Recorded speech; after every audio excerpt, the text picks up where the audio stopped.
The marble floor beneath my knees was cold enough to seep through my worn uniform, but I barely noticed anymore. My hands moved in practiced circles, scrubbing at a wine stain that had already surrendered to the chemical burn of bleach. The sharp scent made my eyes water, mixing with the lingering perfume of last night's party. Something floral and expensive that I could never afford even if I saved a year's wages. I was invisible here. That was the point. In the Romano estate, the help existed in the peripheral vision of the wealthy, acknowledged only when something went wrong. I'd learned that lesson 3 months ago when Mrs. Castellano, the head housekeeper, pulled me aside after my first day. "Keep your head down, your mouth shut, and your eyes on your work," she'd warned, her weathered fingers gripping my wrist hard enough to leave marks. "Especially when he's home." He. Everyone referred to Dante Romano that way, as if speaking his name might summon him like some dark fairy tale creature. I'd only seen him twice. Once from the third-floor hallway as he strode through the entrance hall below, surrounded by men in identical black suits who moved like shadows given form. The second time through the kitchen window as he climbed into a black SUV with windows so dark they seemed to swallow light. Both times I'd felt something primal whisper in my hindbrain. Predator. The morning stretched into afternoon, my knees aching as I moved from room to room. The Romano mansion wasn't just large. It was a statement of power wrapped in Renaissance architecture and modern security. Cameras nested in crown molding. Men with earpieces patrolled the gardens. Even the air felt watched. "Isabella!" Maria's whisper cut through my thoughts. She appeared in the doorway, her face pale beneath her olive complexion. "Mr. Romano's office, now. You need to bring fresh coffee." My stomach dropped. "Why me? You always—" "Just do it." Her eyes darted to the hallway. "And whatever you do, don't look directly at him. Don't speak unless spoken to." The coffee service sat waiting in the kitchen, already prepared on a silver tray that probably cost more than my monthly rent. My hands trembled slightly as I lifted it, the delicate china rattling like my nerves. Mrs. Castellano appeared, adjusting the placement of the sugar bowl with sharp, precise movements. "His office is in the west wing, third door on the left," she said without looking at me. "Knock twice. Wait. If he doesn't answer within 10 seconds, leave the tray outside and go." "What if he does answer?" Her eyes finally met mine, and I saw something that might have been pity. "Then pray you don't make any mistakes." The West Wing hallway was different from the rest of the house. Darker wood, heavier doors, the kind of silence that pressed against your eardrums. My footsteps were muffled by a carpet so thick my shoes disappeared into burgundy depths. 2 men flanked the hallway's entrance, not the elderly security guards who monitored the main gates, but younger men with cold eyes and bulges under their jackets that I tried not to think about. They watched me approach but didn't move, didn't speak. I felt their gaze track my progress like rifle scopes. Third door on the left, heavy oak with an iron handle that felt cool against my palm. I balanced the tray on one hip and knocked twice, the sound hollow and final. Silence. 5 seconds. 6. 7. Leave the tray. Walk away. 8. 9. Enter. The voice was deep, textured like smoke over gravel. It bypassed my ears and went straight to my spine, triggering every instinct that had kept my ancestors alive when things with teeth hunted in the dark. The handle turned easily. The door swung open on silent hinges. Dante Romano's office was a study in controlled chaos. Floor-to-ceiling bookshelves lined 2 walls, filled with leather-bound volumes that looked actually read rather than decorative. A massive desk dominated the space, its surface covered in papers, tablets, and 3 different phones. But it was the man behind the desk who stole every bit of oxygen from my lungs. He was younger than I'd imagined, early 30s perhaps, with the kind of face that artists had been trying to capture since the Renaissance. Sharp jawline shadowed with deliberate stubble. Dark hair that fell across his forehead in a way that suggested he'd run his hands through it recently. Eyes so dark they were nearly black, currently focused on the document in his hand. He wore a white shirt with the sleeves rolled up, revealing forearms corded with muscle and marked with scars that told stories I didn't want to know. No tie. The top 2 buttons undone, showing the hollow of his throat and a hint of something that might have been a tattoo. Coffee. On the desk. I moved forward, hyper-aware of my own breathing, the slight rattle of china, the way my uniform suddenly felt too tight and too cheap. The tray found the only clear space on his desk. I began to arrange the cups with hands that had steadied through sheer force of will. That's when I noticed it. A folder. Cream-colored, expensive paper. Open just enough to show a photograph clipped to the top page. A man's face I recognized from the news 3 months ago. Missing, the headlines had said. Presumed dead came 2 weeks later. My hand slipped. The sugar bowl tipped, sending a cascade of white crystals across the open folder, across the photograph, across what looked like financial documents stamped with red letters I couldn't quite read before. Don't move. I froze. The sugar continued its slow scatter, individual grains catching light like tiny diamonds as they settled into the creases of the papers. Dante Romano stood. The movement was liquid, controlled, the way apex predators move when they've spotted prey. He came around the desk, and suddenly the office felt much smaller. He smelled like cedar and something darker. Gunpowder, maybe, or just danger-given scent. He stopped inches away, close enough that I could see the flecks of amber in his nearly black eyes. Close enough to count the days of stubble on his jaw. Close enough to feel the heat radiating from his body like standing too close to a fire. Look at me.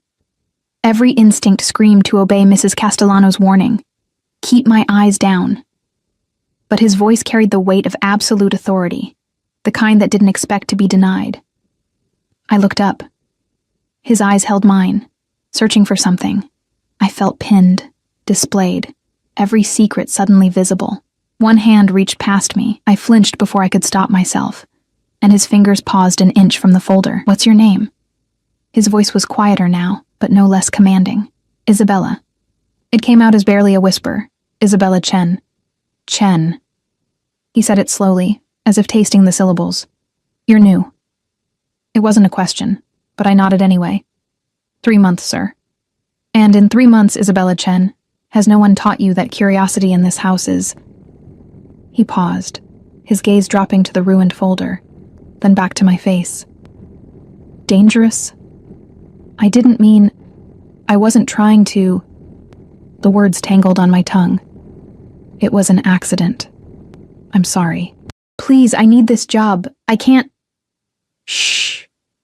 The sound was almost gentle. His hand moved again, and this time I didn't flinch as his fingers brushed a strand of hair that had escaped my bun, tucking it behind my ear with a tenderness that seemed completely at odds with everything I'd heard about him. Accidents can be forgiven once. His touch lingered a moment too long, his fingers trailing down the curve of my jaw before falling away. I couldn't breathe, couldn't think. Every nerve ending fired warnings that my brain couldn't quite interpret. Sir, I should clean. Leave it. He stepped back, creating space that my lungs desperately needed. Get out. I didn't need to be told twice. My legs carried me toward the door on autopilot, the tray forgotten, my heart hammering against my ribs like it was trying to escape my chest. Isabella. I stopped, hand on the door handle. You have very expressive eyes. Did you know that? There was something in his voice I couldn't identify. I can see everything you're feeling. Fear, confusion, a pause. Attraction. Heat flooded my face. Don't lie to me. Ever. The command was absolute. I despise liars more than I despise traitors. At least traitors have the courage of their convictions. I turned slowly. He stood by his desk, one hand resting on the sugar-scattered folder, his expression unreadable in the afternoon light filtering through bulletproof windows. You may go. But Isabella? His lips curved into something that wasn't quite a smile. I'll be seeing you again. Soon. The door closed behind me with a soft click that sounded like a cell locking. I made it halfway down the hallway before my legs gave out. I pressed my back against the wall, sliding down until I sat on that plush burgundy carpet, my uniform bunched around my thighs, my breath coming in short gasps. What had just happened? One of the guards appeared, looking down at me with professional disinterest. You need to move. This area isn't for staff. I scrambled to my feet, mumbling apologies, and practically ran back toward the safety of the kitchen. Maria caught me at the servants' entrance, her eyes wide. You're alive, she breathed. Thank God. I heard. Someone said you spilled something in his office. Isabella, are you insane? It was an accident. My voice sounded strange, disconnected. Accidents don't matter to men like him. Maria gripped my shoulders. Listen to me. Stay away from Dante Romano, far away. He's not just dangerous, he's lethal. Do you understand? I nodded, but even as I did, I could still feel the ghost of his fingers on my jaw, still hear the dark promise in his voice. I'll be seeing you again, soon. That night, I couldn't sleep. I lay in my cramped studio apartment above a laundromat in Queens, staring at cracks in the ceiling while police sirens wailed in the distance. My phone buzzed. A text from my roommate, Jenna, asking if I could cover her shift at the diner. I ignored it. Instead, I kept replaying those moments in his office. The way he moved, the intensity of his gaze. The folder I shouldn't have seen. I should have been terrified. I was terrified. But underneath the fear coiled something else. Something I didn't want to name. My phone buzzed again. Unknown number. Sleep well, Isabella. Dream of me. My heart stopped, then kicked into overdrive. How did he have my number? A second text appeared before I could process the first. And if you tell anyone about what you saw in my office, you won't need to worry about dreaming ever again. The threat was clear, but it was the first message that haunted me as I finally drifted into restless sleep. Dream of me.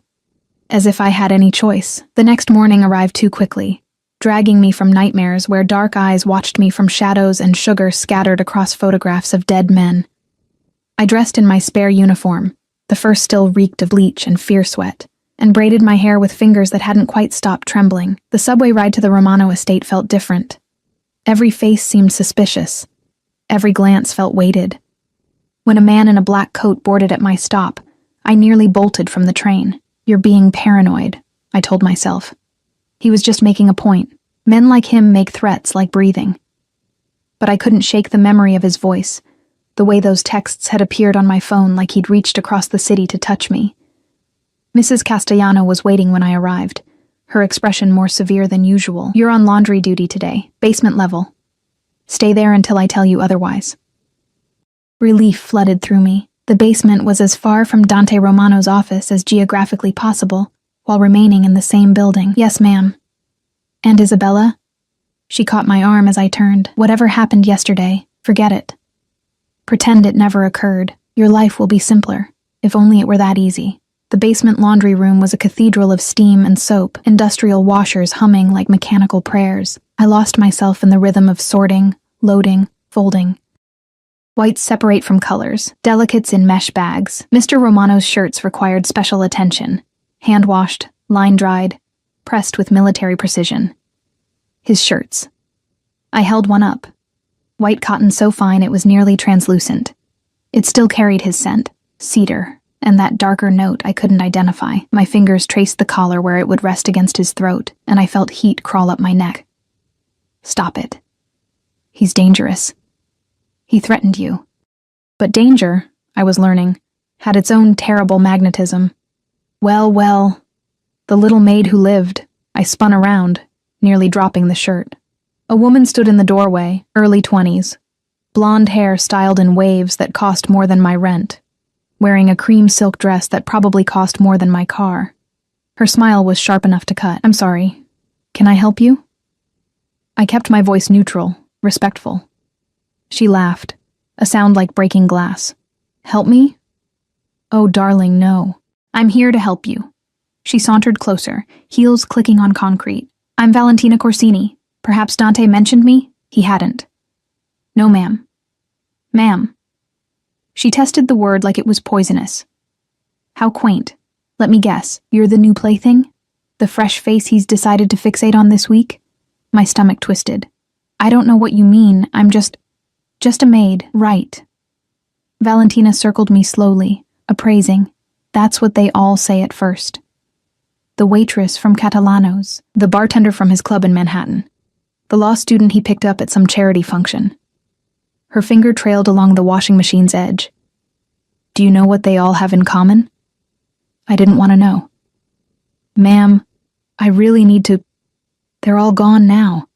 She stopped directly in front of me, her perfume cloying and sweet. Dante gets bored.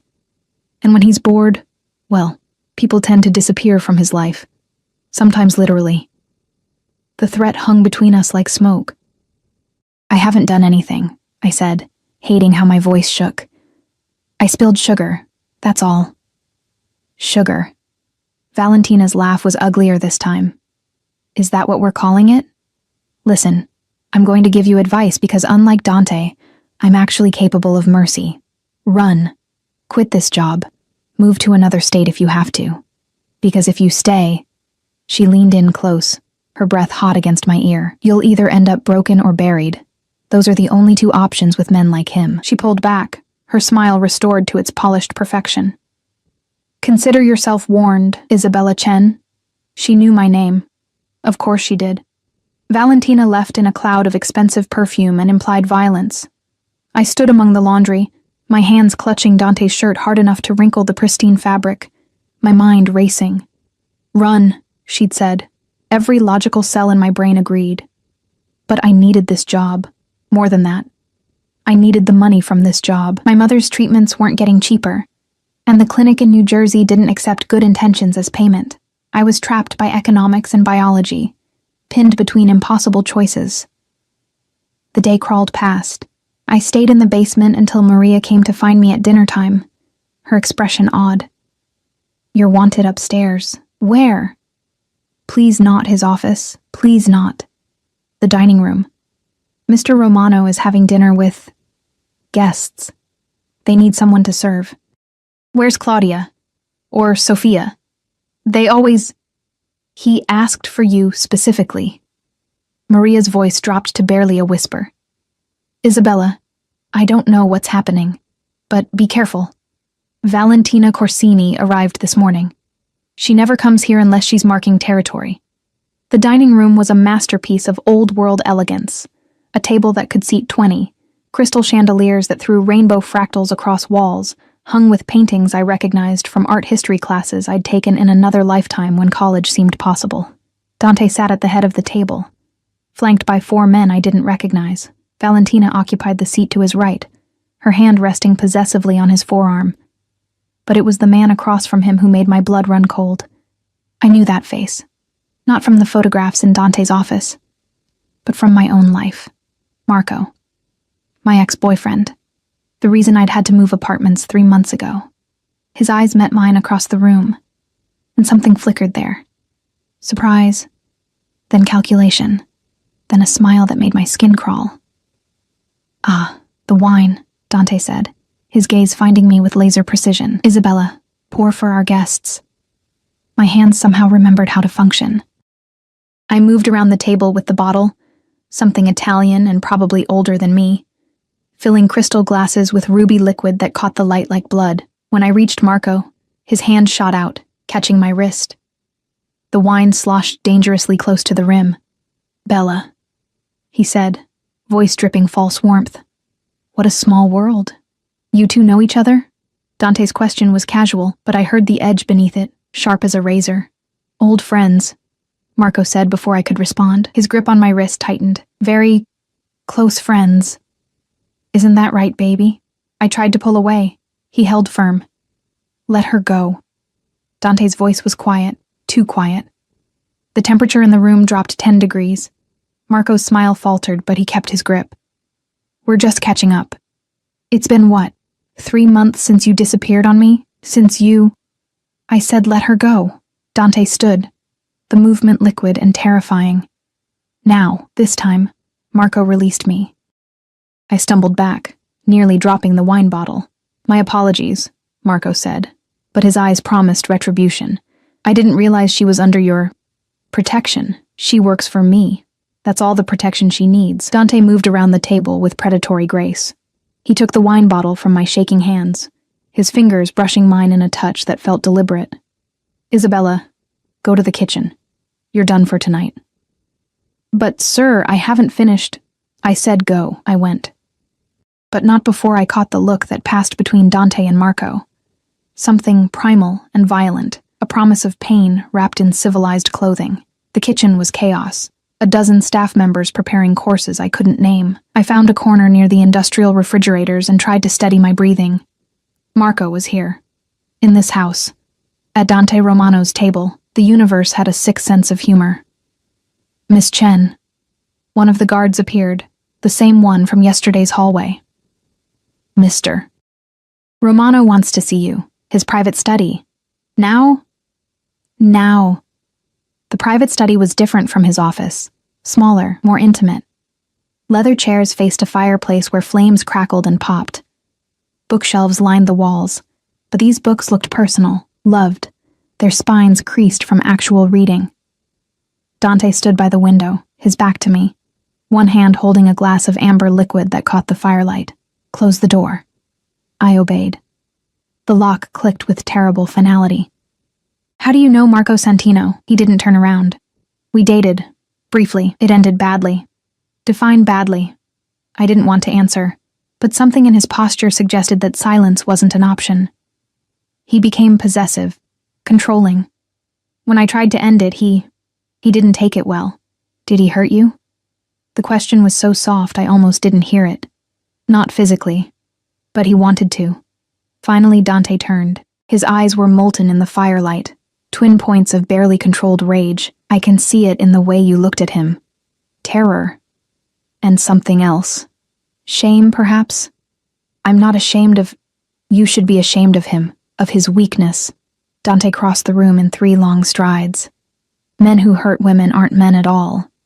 They're parasites wearing human skin. He was close now. Too close.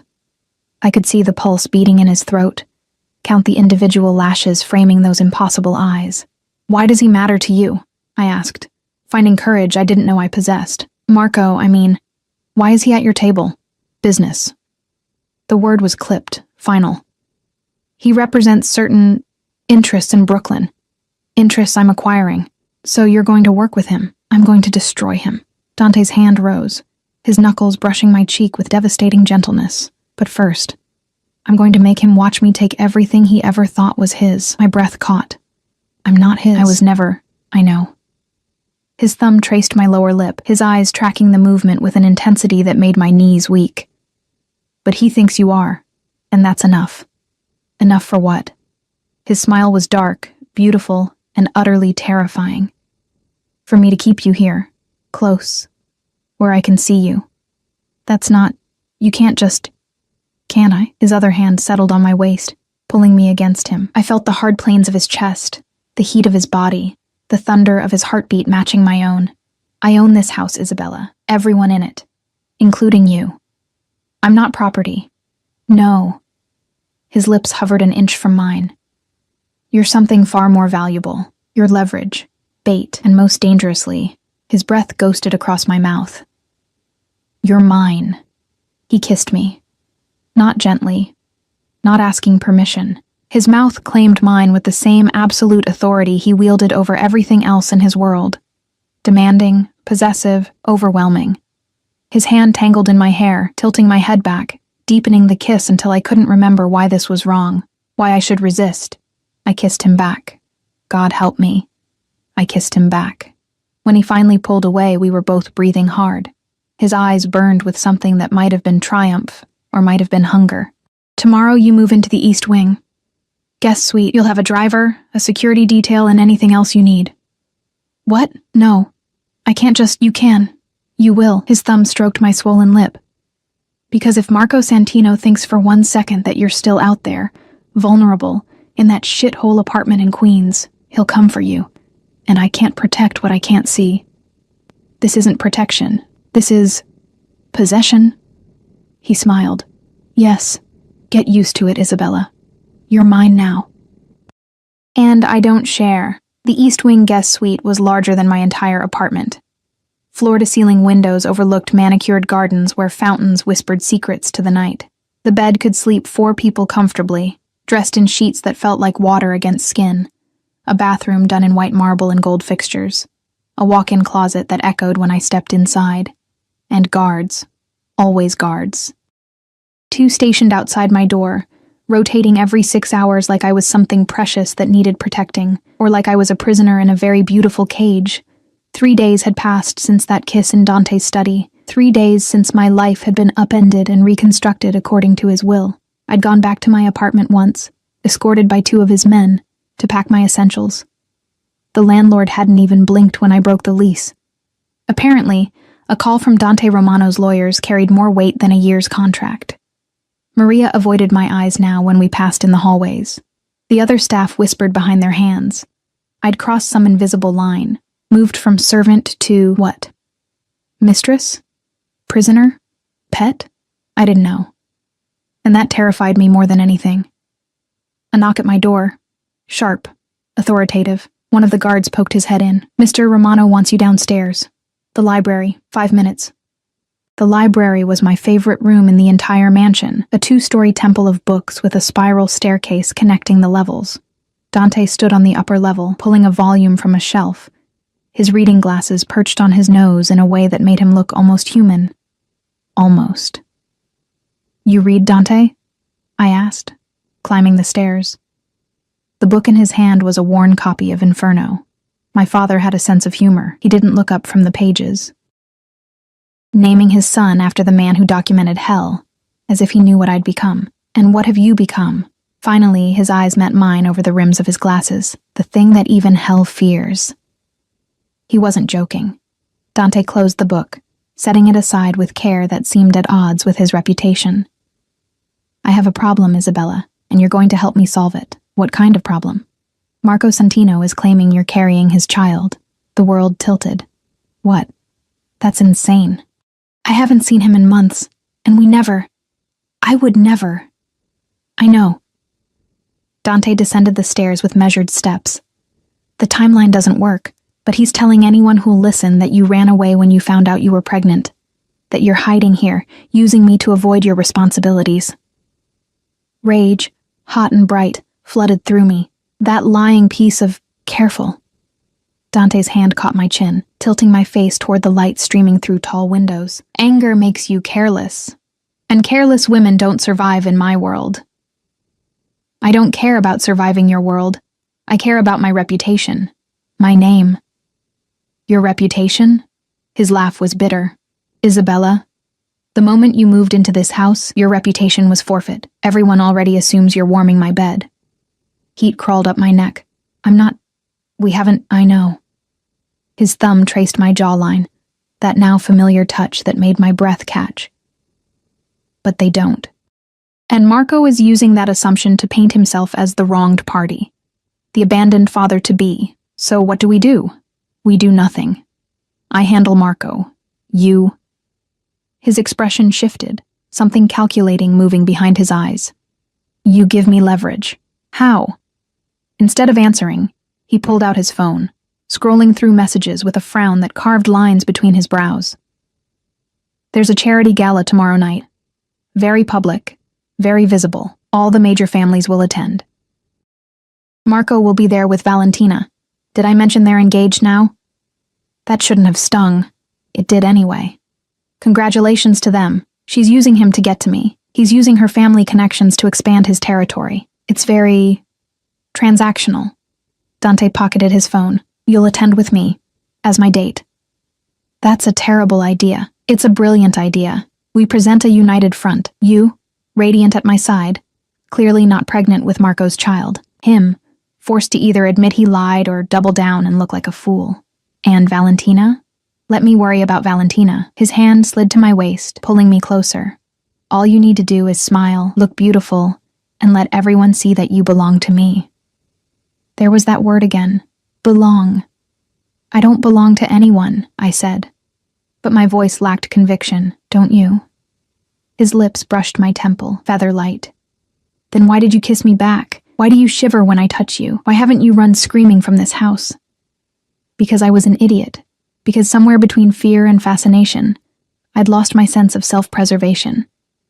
Because when he looked at me like I was the only thing in his universe that mattered, I forgot that men like him destroyed everything they touched. I need this job, I said instead. For my mother. She's sick and the treatments are expensive, I know. Of course he did. He probably knew everything about me by now. Your mother has stage 3 breast cancer. She's at the Monroe Clinic in Newark. They've given her 6 months without aggressive treatment. Maybe 18 with. Tears burned behind my eyes. I make it my business to know everything about people in my orbit. His hand cupped my face, surprisingly gentle. As of this morning, her treatment is fully covered. The best oncologists, experimental therapies if needed, whatever gives her the best chance. The tears spilled over. Why would you do that? Because you need it. Because it keeps you here. Because... He paused, something flickering across his face too quickly to read. Because I can. It should have felt like manipulation. It probably was manipulation. But standing there in his library, surrounded by books and bulletproof windows, I couldn't bring myself to care about the why. My mother would live. That was all that mattered. Thank you, I whispered. Don't thank me yet. His smile held no warmth. Everything has a price, Isabella. And tomorrow night you'll start paying it. The gala was held at the plaza. The ballroom transformed into something from a fairy tale. If fairy tales involved armed security and guests who laundered money for a living. Crystal chandeliers dripped light onto marble floors. Ice sculptures melted slowly in corners. Women draped in diamonds and designer gowns circulated like beautiful, dangerous fish. And I was one of them. The dress Dante had sent to my room was a masterpiece, midnight blue silk that clung to curves I didn't know I had, before falling in a waterfall of fabric to the floor. A single diamond on a platinum chain rested against my collarbone. Heels that added 4 inches and made me feel like I was walking on knives. Dante met me at the base of the mansion's grand staircase, looking devastating in a black tuxedo that had definitely been tailored for his body specifically. His eyes traveled over me slowly, possessively, and I felt that look like a physical touch. Perfect, he murmured, offering his arm. They'll eat their hearts out. The car was waiting, a sleek black Mercedes with windows so dark I couldn't see inside until the door opened. 2 more cars fell into formation ahead and behind us as we pulled away. A convoy. Because even attending a charity gala required military-level security. Nervous? Dante asked, his hand finding mine in the dim interior. Terrified. Good. Fear keeps you sharp. His thumb traced circles on my palm, a gesture that should have been comforting but felt more like branding. Remember, you're with me. That means you're untouchable. No one will dare approach you without permission. And if Marco tries? Then I'll remind him why crossing me is a death sentence. He wasn't exaggerating. The plaza's entrance was a gauntlet of photographers and reporters, cameras flashing like lightning as couples ascended red-carpeted steps. I recognized faces from tabloids and news broadcasts, politicians, celebrities, people whose names carried weight that could topple governments. And then there was us. The camera flashes intensified as we emerged from the car, questions shouted from all directions, most of which I couldn't parse through the noise. But Dante moved through the chaos like Moses parting the Red Sea, one hand on my lower back, his body a wall between me and the hungry press. Inside, the ballroom was breathtaking. A string quartet played Mozart.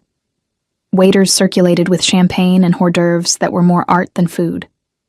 Conversations hummed at a frequency that suggested power and money and secrets worth killing for.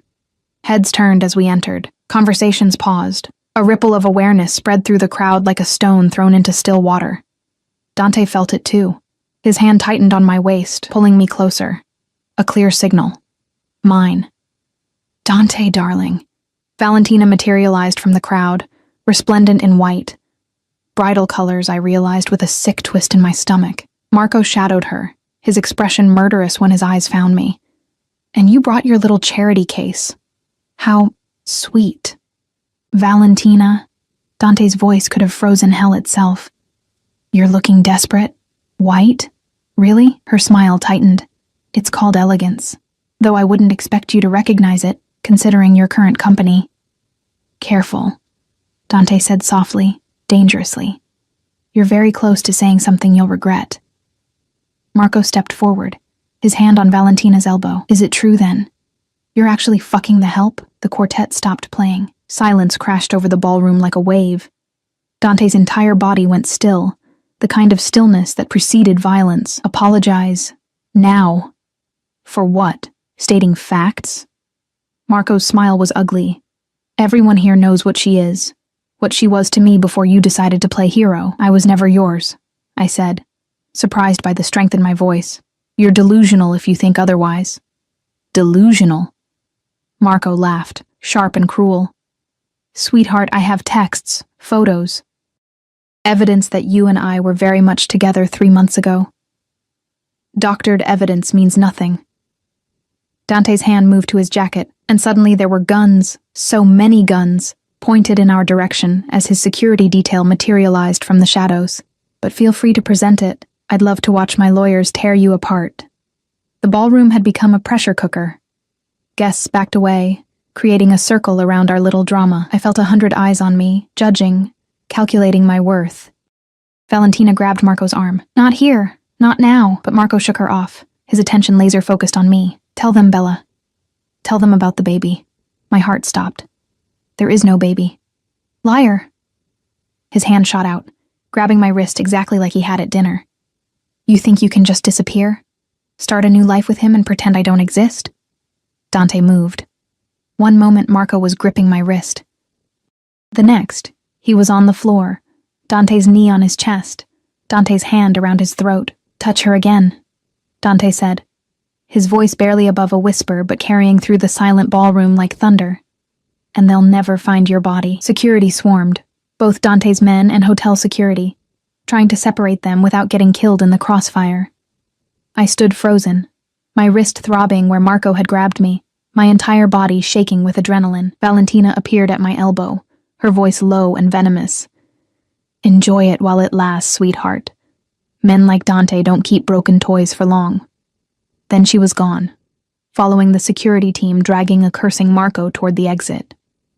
Dante stood, straightening his tuxedo jacket with deliberate calm. He turned to me, his eyes searching my face. Are you hurt? I shook my head, not trusting my voice. Good, he offered his hand. Dance with me. What? Everyone's watching. We're going to show them exactly what Marco Santino means to us. His smile was blade sharp, nothing. The quartet had resumed playing. A waltz this time, slow and sweeping. Dante led me to the center of the ballroom, one hand claiming my waist, the other capturing my hand. We moved together, and despite everything, despite the scene and the threats and the guns, my body knew how to follow his lead. You're shaking, he murmured against my hair. He said there's a baby. There isn't. How can you be sure? His hand tightened on my waist, because if there was, you'd be showing by now. And because Marco Santino is a liar who'll say anything to maintain his fragile ego. We spun, silk and wool moving in perfect synchronization. Around us, other couples slowly returned to the dance floor, the drama receding into gossip that would fuel conversations for weeks. What happens now?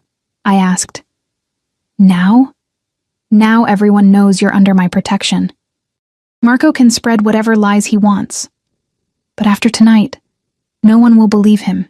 Dante's lips brushed my temple. You're safe, Isabella. I promise. But as we danced among the powerful and the corrupt, I couldn't shake Valentina's words. Broken toys. Was that what I was becoming? And worse. Did I even care anymore? The days after the gala blurred together in a haze of luxury and surveillance. Dante had been right. No one questioned my presence at his side anymore. But the protection came with a price I was only beginning to understand. I wasn't allowed to leave the estate without an escort.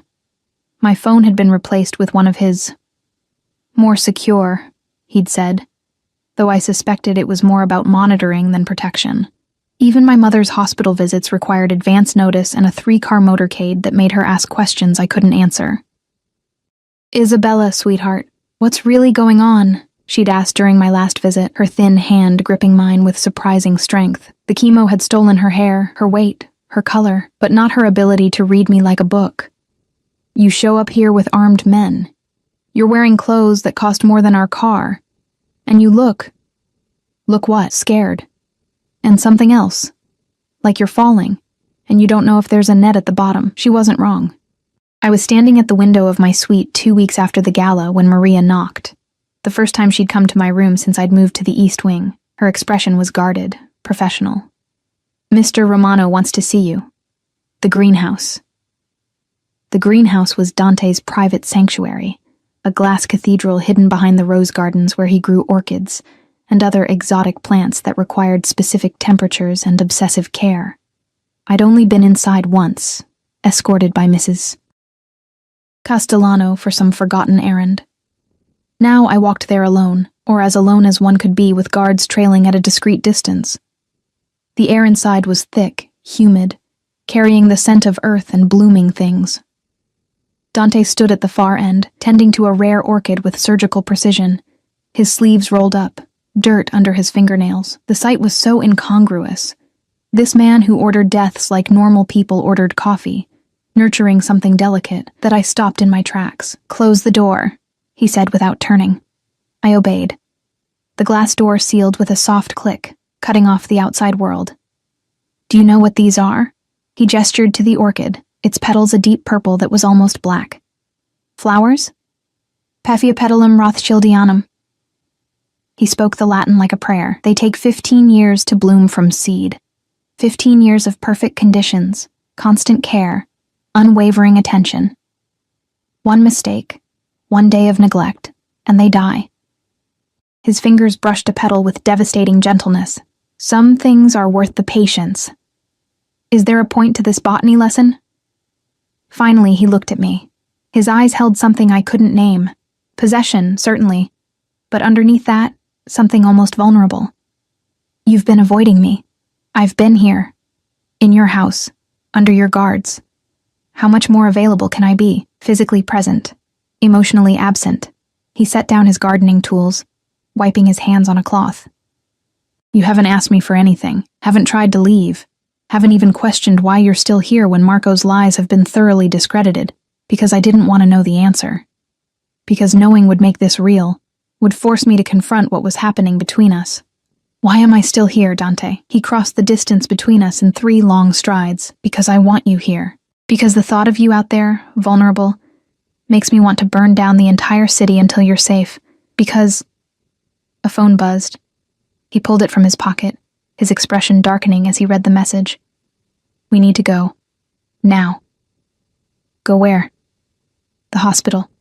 Your mother." My heart stopped. What happened? She collapsed during treatment. They're stabilizing her, but he was already moving, his hand catching mine, pulling me toward the door. "Come on." The drive to Newark was a blur of traffic violations and red lights that didn't matter when you had diplomatic immunity, or whatever equivalent allowed Dante Romano to operate above the law. I sat in the back of the Mercedes, my hand gripped in his, my mind spinning through worst-case scenarios. "She'll be fine," Dante said, but even he didn't sound convinced. The Monroe Clinic was chaos when we arrived. Doctors rushing, machines beeping, that particular hospital smell of antiseptic and fear. Dr. Patel met us outside the ICU, her expression grave. "Miss Chen, your mother had a severe reaction to the new treatment protocol. Her blood pressure spiked, her heart rate became erratic. We've stabilized her, but..." She glanced at Dante, then back to me. "We need to discuss next steps." "Can I see her?" 5 minutes. "She's sedated, but she might be able to hear you." My mother looked impossibly small in the hospital bed, tubes and wires connecting her to machines that kept her alive. Her chest rose and fell with mechanical precision. I took her hand, careful of the IV, and felt tears stream down my face. "I'm sorry," I whispered. "I'm so sorry, Mom. This is all my fault. If I just..." "It's not your fault." Dante's voice came from behind me. I'd almost forgotten he was there. "The cancer isn't your fault. The treatment complications aren't your fault. But the stress, me disappearing, showing up with guards, all the questions I couldn't answer." "Isabella." He moved closer, his hand on my shoulder. "Look at me." I turned, meeting his eyes. "Your mother is getting the best care available anywhere in the world. Dr. Patel is one of 3 specialists in experimental immunotherapy. The treatment that caused this reaction? It was a Hail Mary because the conventional treatments weren't working. She knew the risks. She chose this." "How do you know what she chose?" "Because I spoke with her, last week." His admission hung between us. She wanted to meet the man who was taking care of her daughter. Her words. "You talked to my mother? About what?" "About you. About us. About whether my intentions were honorable." A ghost of a smile crossed his face. She's remarkably fierce for someone undergoing chemotherapy. Reminded me of you. What did you tell her? The truth. His hand cupped my face, thumb wiping away tears. That I'm many things. Violent, ruthless, probably damned. But that I would die before I let anything happen to you. That's not an answer. It's the only answer I have. He pulled me against him, and I went, burying my face in his chest, letting myself break because no one else was watching. Your mother made me promise something. She made me swear that if anything happened to her, I'd keep you safe. That I'd make sure you finished your degree, had a real life, didn't get swallowed by my world. You can't promise that. Your world has already swallowed me whole. Then I'll pull you back out. His arms tightened around me, whatever it takes. Dr. Patel appeared in the doorway, clearing her throat softly. Miss Chen? Your mother is waking up. She's asking for you. My mother's eyes were hazy with medication, but they focused when she saw me. Her hand squeezed mine weakly. Baby girl, she whispered, her voice rough from intubation. Stop crying. I'm not dead yet. I laughed through tears. Don't even joke about that. Who's joking? Her gaze shifted past me to where Dante stood. You. Come here. Dante approached the bed with a wariness I'd never seen in him before. You hurt my daughter, my mother said, each word an effort. And I will haunt you from beyond the grave. Understand? Yes, ma'am. Good. She coughed, and I grabbed the water cup, helping her sip through a straw. Now both of you listen. Isabella, stop blaming yourself for things you can't control. Dante, stop trying to protect the world and focus on protecting her. And both of you, figure out what this is before someone gets killed. Mom? I'm serious. I've seen the news. The Santino boy claiming paternity, the scene at the gala, Valentina Corsini making threats. Her fingers tightened on mine. I don't have the energy to worry about you while fighting cancer, so whatever this thing between you two is, define it, claim it, or end it. But stop existing in limbo. She was right. We both knew it. Dr. Patel ushered us out minutes later, promising updates every few hours. In the hallway, Dante and I stood in heavy silence, the weight of my mother's words pressing down like atmosphere. She's not wrong, I finally said. No, she's not. Dante ran a hand through his hair, a rare gesture of uncertainty. Isabella, His phone rang. He glanced at the screen, his expression hardening. I need to take this. He stepped away, his voice low and harsh as he spoke in rapid Italian. I caught fragments. Marco's name, something about a shipment, coordinates. When he returned, his face was carved from stone. We need to go back. Now, what's wrong? Marco made a move. Stupid, desperate, but potentially deadly. He was already walking toward the exit, his security team materializing around us. He's claiming that you're not just pregnant with his child. He's saying I kidnapped you, that you're being held against your will. That's insane. Insane or not, he's filed a complaint with the police. Formal charges. They're requesting a wellness check. My stomach dropped. Can they do that? They can try. We emerged into the parking lot. The car's already running, doors open, which means we need to get ahead of this. Publicly, definitively, in a way that leaves no room for interpretation. How? He helped me into the Mercedes, sliding in beside me. The door closed, sealing us in tinted privacy as the convoy pulled away from the hospital. You're going to give a statement, on camera, to the press, explaining that you're exactly where you want to be, that Marco's claims are harassment from an ex who can't accept that you've moved on. Moved on to what exactly? I turned to face him. Dante, what are we? Your mother asked, mine asked, and I'm asking now. Am I your employee? Your guest? Your prisoner? Your... Mine. The word was absolute, final. You're mine, Isabella. In every way that matters. That's not an answer. Then let me be clearer. He shifted, his body caging mine against the leather seat, his hands on either side of my head. I want you in my bed, in my life, in my world. I want to wake up to you every morning and fall asleep with you every night. I want every man who looks at you to know that touching you means death. I want... He stopped, jaw clenched, fighting for control. What? I whispered. What do you want? Everything. His forehead pressed against mine, his breath ragged. I want everything you can give me and more. And I know that makes me selfish, possessive, probably insane. But I stopped pretending otherwise the moment I saw you on your knees in my hallway, invisible to everyone but me. My heart hammered against my ribs. This is crazy. I know. You're dangerous. I know. I should run as far from you as possible. I know. His lips brushed mine, feather-light. But you won't. Because you feel it too. This thing between us. It's not logical. Not safe. Probably not healthy. But it's real. He was right. God help me, he was right. Not the tentative, confused kiss from his study. This was deliberate, claiming, a choice made with open eyes. My hands fisted in his hair, pulling him closer, and he groaned against my mouth, his control finally shattering. We broke apart when the car stopped, both breathing hard.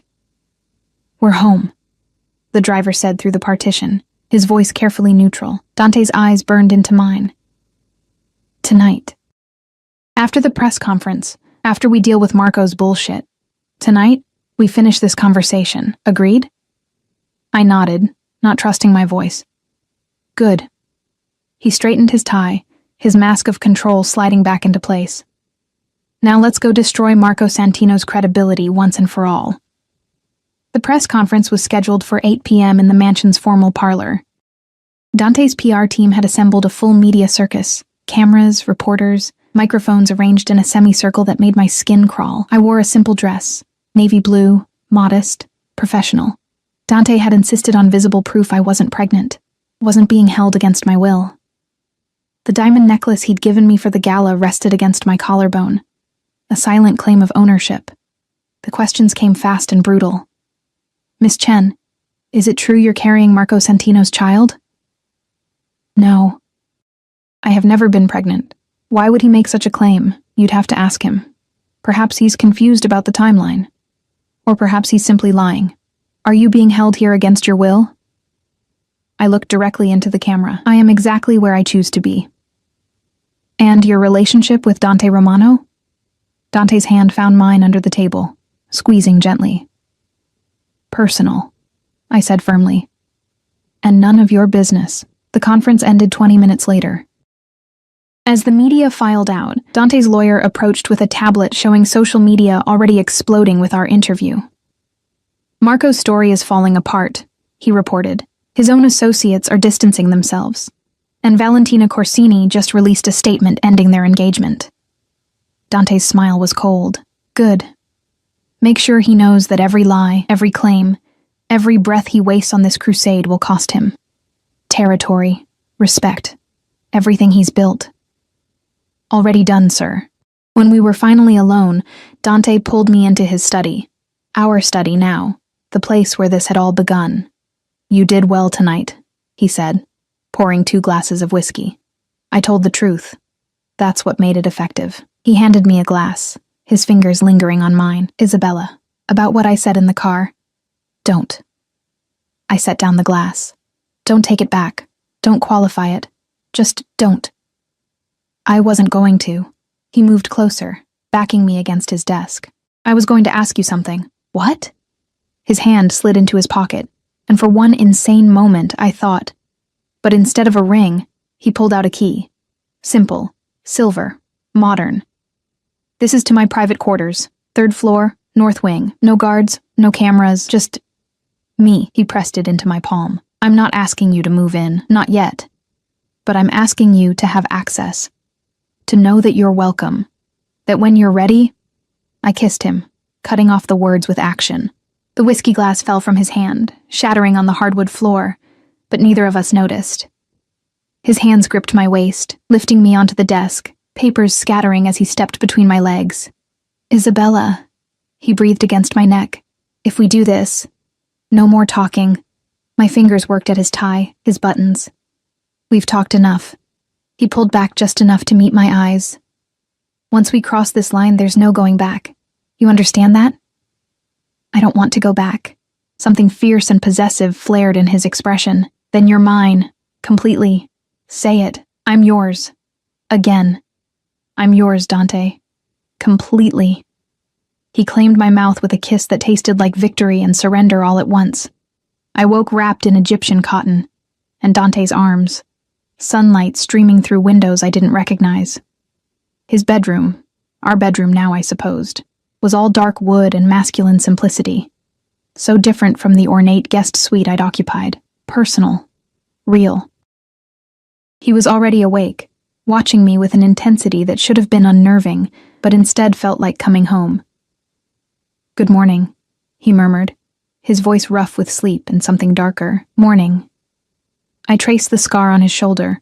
A puckered line that spoke of violence survived. "How long have you been awake?" "An hour. Maybe more.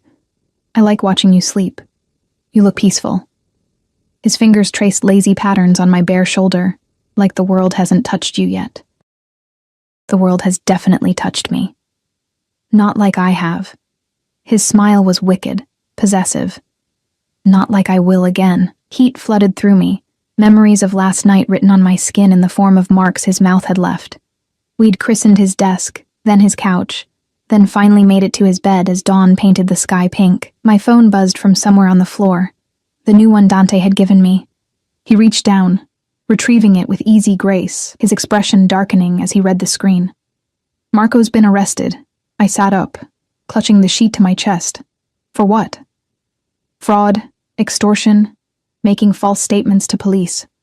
Dante handed me the phone showing a news article with Marco's mugshot. And that's just the beginning. My lawyers are preparing a defamation suit.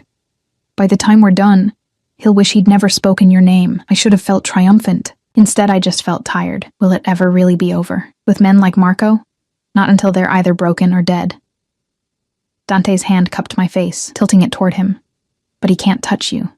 Not anymore. Not ever." A knock at the door interrupted us. "Sir?" One of the guards, his voice carefully neutral. "Dr. Patel is calling. It's about Miss Chen's mother." My heart stopped. Dante was already moving, pulling on pants, tossing me his shirt. I fumbled with the buttons as he answered his phone, his expression unreadable. "Yes, I understand. We'll be there within the hour." He ended the call, his eyes finding mine. "She's awake, fully conscious, vitals stable. Dr. Patel says the crisis has passed." Relief crashed over me so hard I nearly collapsed. Dante caught me, his arms steel bands holding me upright. "Get dressed," he said gently. "Let's go see your mother." The hospital room felt different this time. Sunlight instead of fluorescent urgency. My mother sat propped up against pillows, color returning to her cheeks, arguing with a nurse about her breakfast options. "I don't care if it's doctor approved. It tastes like cardboard soaked in sadness," she was saying as we entered. "Mom." She turned, her face lighting up despite the exhaustion lining it. "Baby girl. And you brought your... what do I call him? Boyfriend sounds too teenage. Lover sounds too scandalous for a Catholic mother to say." "Dante is fine, Mrs. Chen," Dante said, his usual commanding presence somehow gentled in her presence. "Dante, then." She gestured to the chairs beside her bed. "Sit. Both of you, we need to talk." Dr. Patel had followed us in, tablet in hand. "The immunotherapy is working. Better than we hoped, actually. The initial reaction was severe, but your body is responding well to the treatment. If this trajectory continues, we're looking at full remission within 6 months." 6 months. The number hung in the air like a miracle. That's incredible," I breathed, gripping my mother's hand. "It's expensive," my mother corrected, looking at Dante. "Which brings me to what we need to discuss. I can't keep accepting your charity." "It's not charity," Dante interrupted. "It's investment." "In what?" "In Isabella's peace of mind, in your health, in..." He paused, seeming to choose his words carefully. "In family." My mother's eyes sharpened. "Family?" "I love your daughter, Mrs. Chen." The words fell from his lips with the same absolute certainty he used when ordering deaths. "I know it's fast. I know my world is dangerous. I know I'm probably the last man you'd choose for her.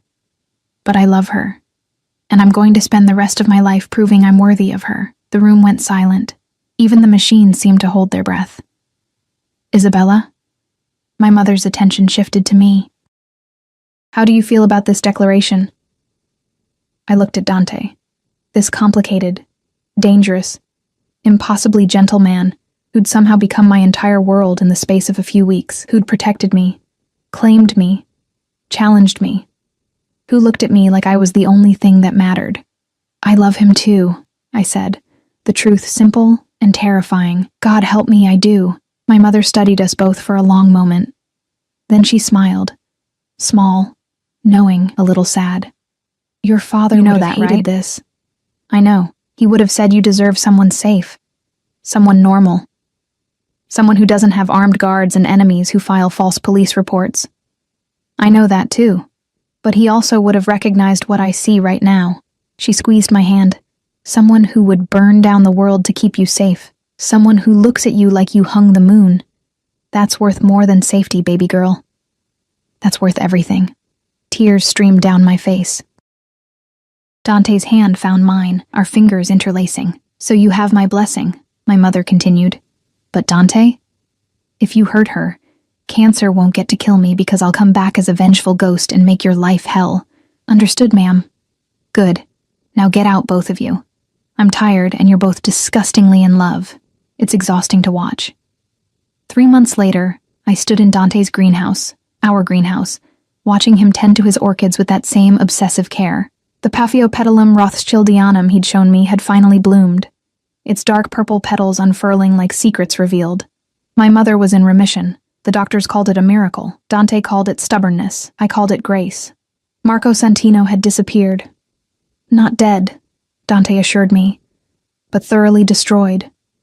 His territory absorbed by Dante's organization, his reputation in tatters. Last I'd heard, he was working construction in Arizona, as far from New York as he could run. Valentina had married someone else, a banker from Milan who'd never questioned why she flinched at certain names. And me?